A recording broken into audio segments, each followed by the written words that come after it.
আসসালামু আলাইকুম সম্মানিত ভিউয়ার্স, আশা করি সবাই ভালো আছো। আজকে আমরা বীজগণিত অংশ অষ্টম শ্রেণীর অনুশীলনী 4.1 এর 11 নম্বর অঙ্ক নিয়ে আলোচনা করব। এই অঙ্কটি পরীক্ষার জন্য খুবই গুরুত্বপূর্ণ। তার আগে যে কাজটি করতে হবে, এখনও যারা আমার চ্যানেল সাবস্ক্রাইব করেননি, চ্যানেলটি সাবস্ক্রাইব করে নিন এবং লাইক কমেন্ট শেয়ার করে সবাইকে দেখার সুযোগ করে দিন। তো বন্ধুরা, আর কথা না বাড়িয়ে আমরা মূল কাজে চলে যাই। আমরা যে আজকে অঙ্কটি করব সেটা হচ্ছে এই যে x + y = 12 এবং xy = 27 হলে x - y হোল স্কোয়ার ও স্কোয়ার + y স্কোয়ার এর মান নির্ণয় করো। আমাদেরকে দুইটি মান বের করার কথা বলা হয়েছে। তো আমরা কি করব, আমরা এই মান থেকে আমাদের এই x - y হোল স্কোয়ার এবং স্কোয়ার + y স্কোয়ারের দুইটি মান বের করতে হবে। তাহলে আমরা প্রথমে যে কাজটি করব, আমরা এখানে উত্তর লিখছি। এখন আমরা প্রথমে লিখব দেওয়া আছে, আমি আগেই বলেছি যে মান নির্ণয় অঙ্ক করতে গেলে প্রথমে দেওয়া আছে লিখতে হয়। তো দেওয়া আছে দিয়ে কী হবে, এখানে আছে x + y = 12, xy = 27। তো আমাদেরকে বলছে প্রথমে x - y হোল স্কোয়ার মান বের করো। তো আমরা লিখব, তো প্রদত্ত রাশি মান বের করার কথা বললে প্রদত্ত রাশি লিখতে হবে।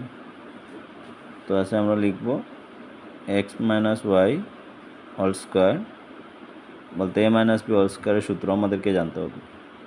a - b হোল স্কোয়ারের সূত্র কি আমরা জানি, a + b whole square - 4ab। এই হচ্ছে a - b হোল স্কোয়ারের সূত্র। আমরা মনে মনে a - b বলবো, কিন্তু লেখার সময় এখানে যা থাকবে সেটা লিখতে হবে। তো আমরা x + y হোল স্কোয়ার এর মান হচ্ছে কি 12, আমরা দেব 12। এই মান বসাতে হবে আর কি, যেহেতু মান নির্ণয়ের অঙ্ক, মান বসিয়ে অঙ্ক করতে হবে। তাহলে 12 হোল স্কোয়ার -4, এখানে আছে xy এর মান হচ্ছে কি 27, তাহলে আমরা দেব 27। মানে এখানে 12, 12 স্কোয়ার মানে দুইটা 12 আছে, তাহলে দুইটা 12 বলতে দুইটা 12 দ্বারা 12কে গুণ করতে হবে। তাহলে 12কে গুণ করলে কী হয়, 144 মাইনাস, তোমরা সবাই হিসাব করে বের করতে পারো অথবা গুণ ক্যালকুলেটর করে বের করতে পারো। এখানে হচ্ছে গুণ অবস্থায় আছে 4 27কে গুণ করতে হবে, 4 × 7 = 28, হাতে আছে 2, 4 × 2 = 8, আর হাতের 2 হচ্ছে 10। তাহলে এখন কি হবে, এখানে আমরা বিয়োগ করতে হবে। তাইলে 4 থেকে 8 যায় না, 14 থেকে এখান থেকে 1 নিতে হবে। 14 থেকে 8 গেলে 6 বাকি থাকে, এখানে রয়েছে 3, এখানে 0, তাহলে 3-এর 3 বসবে। এখানে আছে 1, এখানে আছে 1, তাহলে 1 থেকে 1 গেলে বামে 0 বসে না, তাইলে আনসার হচ্ছে 36। এটাই হচ্ছে আনসার। তো আশা করি সবাই বুঝতে পারছো। এখন আমরা পরের অংশ করব, x² + y² এর মান বের করার কথা বলছে, এই মান বের করার কথা বলেছে। তাহলে আমরা লিখব আবার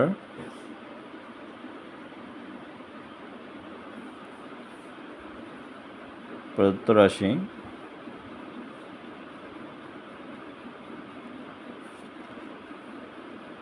x² + y²। এটা কিন্তু এই অঙ্কের সাথে একই অঙ্ক, এই মান বসিয়ে আমাদেরকে x² + y² এর মান বের করতে হবে। তাহলে x² + y² আমরা a - b হোল স্কোয়ার সূত্র জানি, a + b whole square - 4ab। তাহলে a² + b² সূত্র কি, দুইটা সূত্র আছে আমি আগেই বলেছি। তাহলে এখানে আমরা যে প্লাসের সূত্র আছে সেই সূত্রটি নিব। তাহলে a² + b² সূত্র হচ্ছে a + b whole square - 2ab। এই হচ্ছে আমাদের সূত্র। তাহলে এক্স প্লাস ওয়াই এর মান আমরা জানি এখানে আছে, এই যে দেওয়া আছে আমরা 12 আর এক্স ওয়াই সমান 27। তাহলে এক্স প্লাস ওয়াই এর মান আমরা বসাবো 12 হোল স্কোয়ার মাইনাস 2, এই যে 2 বসিয়েছি, আর এক্স ওয়াই এর মান হচ্ছে 27। তাহলে আমরা আগের অঙ্কে করেছি এই যে 12 স্কোয়ার করলে 144 হয়, তাহলে এখানেও 12 স্কোয়ার করলে হবে 144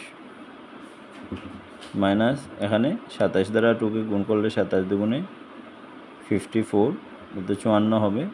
এখানে 4 থেকে 4 গেলে 0, 14 থেকে 5 গেলে 9, এবং সেটাই হচ্ছে অ্যান্সার। বন্ধুরা, আশা করি সবাই বুঝতে পারতেছো। এই হচ্ছে আমাদের 11 নম্বর অঙ্কের সমাধান। ধন্যবাদ সবাইকে। আসসালামু আলাইকুম।